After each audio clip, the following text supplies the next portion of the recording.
DawnDares2Dream, I like to inspire and motivate adults to dream again. Because as we go through life and take on our different roles and responsibilities, we tend to put our dreams on the back burner. And my goal here at DawnDares2Dream is to help you pick those dreams back up and to pursue them again. Now, I want you to understand, I started DawnDares2Dream because I wanted to relay my message and my heart and my feelings across to whomever would listen. It can be difficult getting your closest family and friends to understand the way that you believe and when you try to express it and share it. So this was like my backdoor way into letting everybody know. Now, I may have lost some viewers as a result of that because they don't agree, and that's fine. I am definitely a proponent of everyone having their own thoughts, their own process, their own mindset that works for them. Your religion works for you, you keep that. No one's telling you to get rid of that. Whatever it is that works for you, continue to use it. I'm just saying that sprinkle some of this other information on it, this personal development information that I'm providing you, and see where your life takes you and how you take off personally. Always remember, we are in control of how we see our environment. I don't care what everyone says it looks like or everyone says it is. We are in control of how we choose to perceive the environment. Hey dreamers, welcome back. And thank you to all the new dreamers who stopped by DawnDares2Dream today to see what we're all about. Well, we are on the final videos of the Understanding the Laws of the Universe series, and today we will discuss the law of rhythm. But before we get into the law of rhythm, I wanted to take some time to remind you guys that there is a workbook that's associated with this series. So I'm still recording. I have one more video after this one. You can still get on the waiting list to receive your free copy of the Understanding the Universal Laws workbook. The workbook is important because I am going to explain the universal laws a little bit deeper. I'm going to give more examples, and I'm going to give you some exercises to complete so that you can ensure that you do understand those laws. So if you want your free copy, what I need you to do is email me at DawnDares2Dream@gmail.com. And my email address is in the description for this video. Again, DawnDares2Dream@gmail.com, just like my name of my channel, gmail.com. So let's jump right into the law of rhythm. It's a very interesting law. It is very similar to the law of polarity, but it's not exactly the law of polarity. It's speaking on the rhythm of life. We have birth, we have death. We have time that we harvest. There's a time that we reap. There are ebbs and flows to life.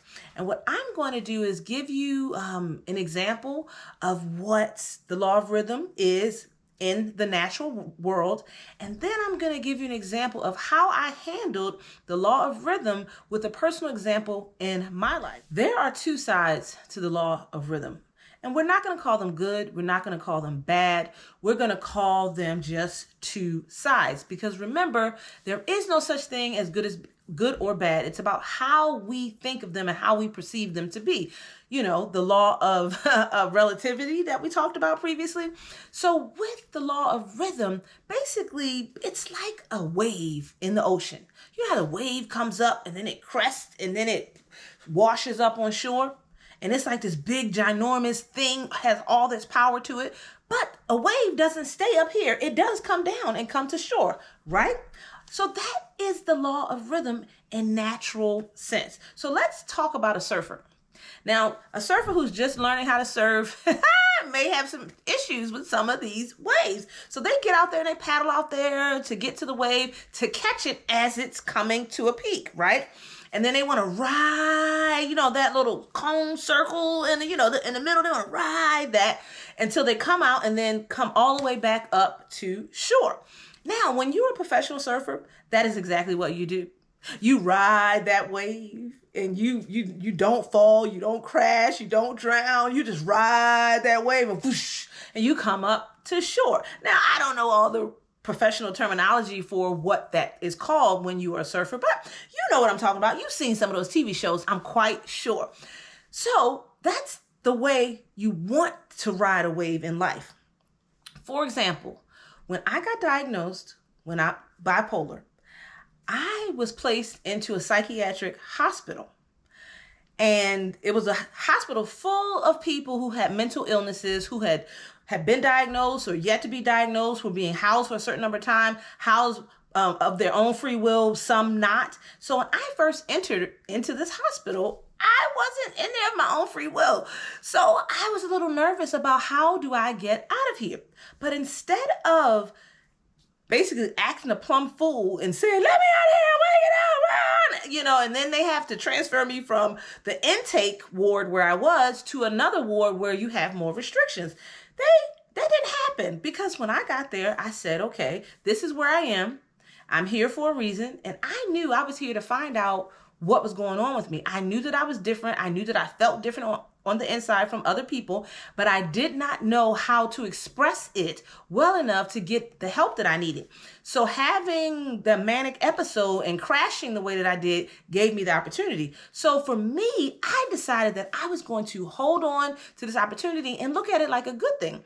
But I also wanted to know, how do I get out of here? So instead of just being frantic and panicky about it, they gave me like a pamphlet with instructions or rules on it. And so I read these rules, and you had to move up in levels in order to be released. I said, okay, I can do this. Like, one of the rules was comb your hair. Another rule was take I think 3 showers a week, not even every day. I was like, oh, I have no problem. I'm going to have no problem getting out of here. I also had to attend group sessions and participate. I did all of that. I was the most I participated so much in group. I spoke up a lot because, first off, I wanted to understand what was going on with me. And there were others there who were like me, who were bipolar, but they were in there for different reasons, maybe not taking the medication. It wasn't necessarily their first time, but it was my first time in here, and I needed to figure out, what do I need to do to get out? Plus, I don't want to just be let out. I wanted to be healthy when I was released to go home as well. So I followed the rules.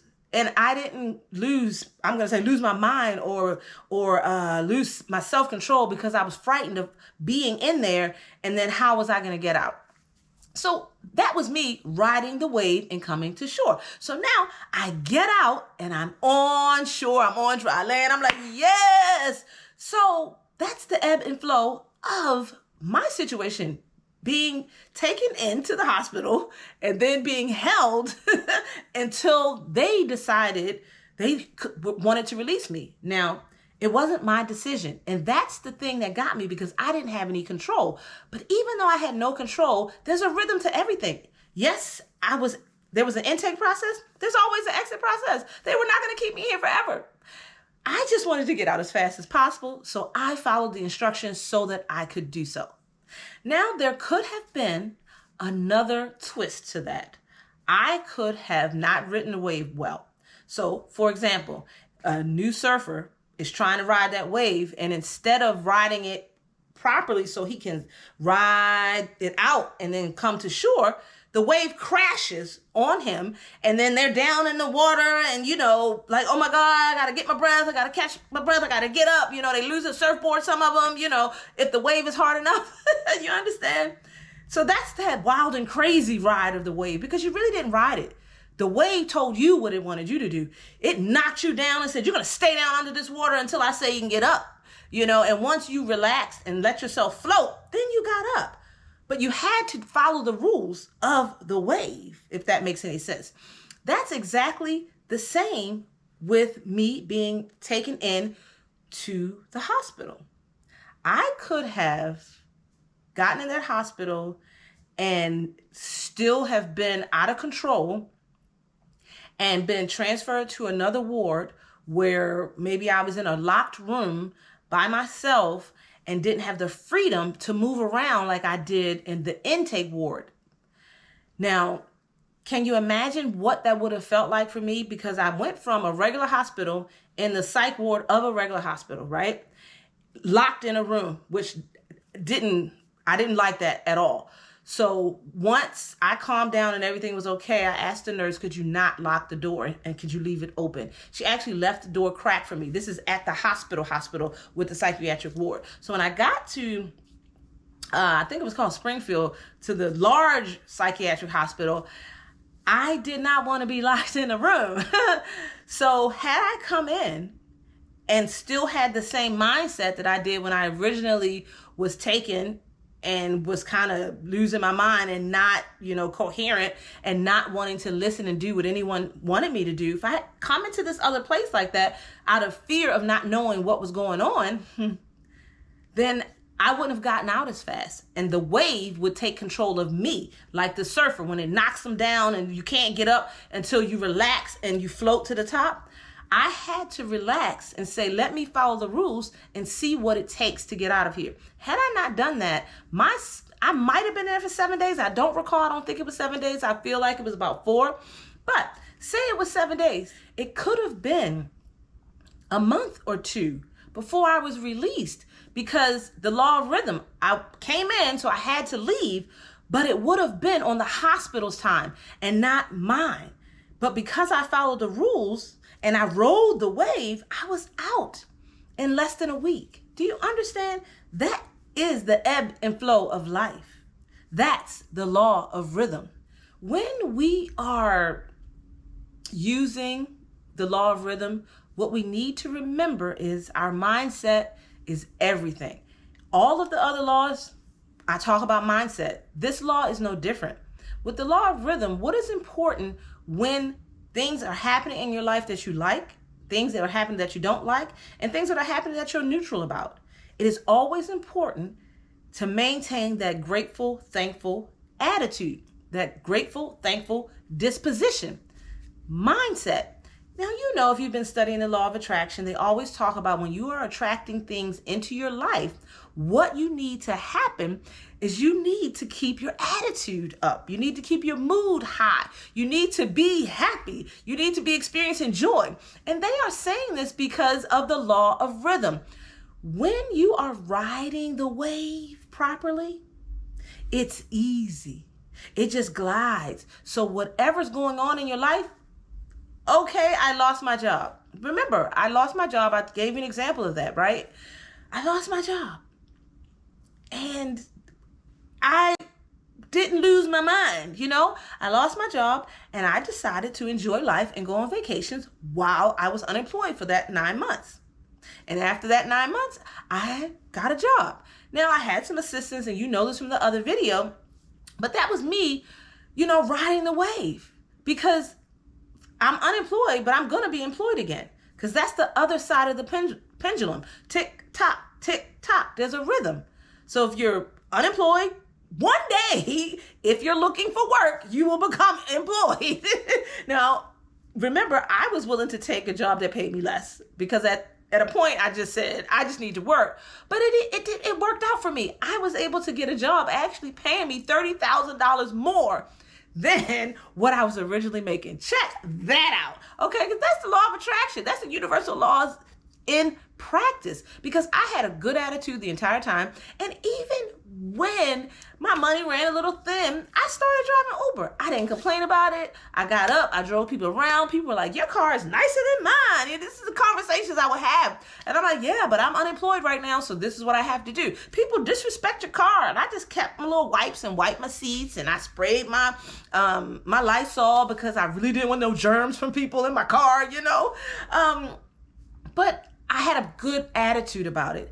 And that good attitude, not only did I get a job, I got a job making $30,000 more. That is what practicing the universal laws can do for you. So how are you handling the peaks and valleys in your life? Because that's all they are. They're not good or bad. It's just something. You're here right now. Maybe you're down here, You're employed, maybe you're unemployed, but you're still living, Like, how are you dealing with that? Because what I want to leave you with is one thought. Everything always works out in the end. It always does.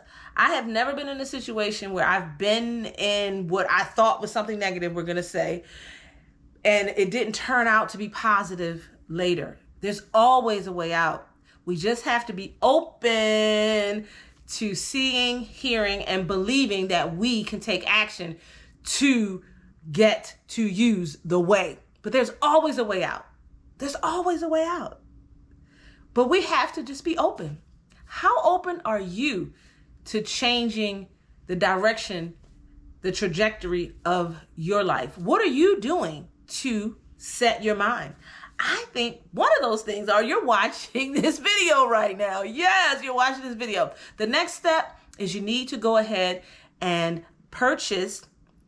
If the series is already done and it's already airing and I'm completely done, then you should go ahead and purchase your workbook. Go to the description of this video, like down the middle, there's a word that says shop, and then there's a link. Click on that link and it'll take you to the website where you can purchase your copy of this workbook. Now you can get on the waiting list if I'm still recording. I have one more episode and today is June 5th or 6th. I don't know 100%, but it's June 5th or 6th. So if you're watching this now, June 5th or 6th, 2021, you still have time to get on that waiting list. Send me that email at DawnDares2Dream@gmail.com. If you like this video, give me a thumbs up. Also, remember to leave me a comment. There's a comment button right down there for any questions that you may have. Also, remember there's a share as well. Share this to your social media platform like Facebook. And my face is going to be up in a circle if you have not subscribed to my channel. So click on my face, select the gray bell, select all. That way you'll be subscribed to my channel and you'll be notified to all the new content that I place up here to YouTube. And on this side, I'm actually going to place the playlist. If this is your first video, you need to go back and watch those other videos. So I'm going to place the Understanding Universal Laws playlist up here. So click on that and you can go back and review any videos that you have missed. I thank you for hanging out with me today. I enjoy talking to my dreamers. Have a great day, dreamers.